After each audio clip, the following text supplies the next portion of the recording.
Mungu amekupa maisha bure. Mungu amekupa mke bure. Mungu amekupa pumzi bure. Mungu amekupa watoto bure. Mungu amekupa kazi yako bure.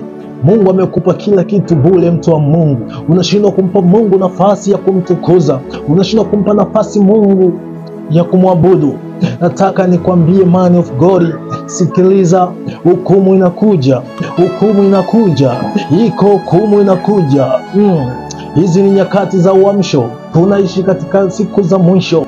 Hukumu inakuja, mtu wa Mungu. Tengeneza maisha yako leo, tengeneza maisha yako sasa.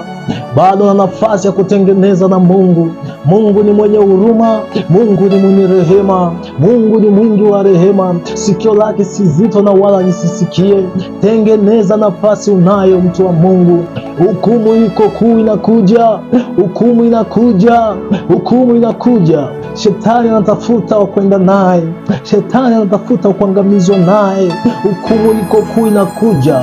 Bado na nafasi ya kutengeneza na Mungu, bado na nafasi ya kutubu na kuomba msamaha. Ninakusihi leo ukatubu, umtukuze Mungu aliye hai.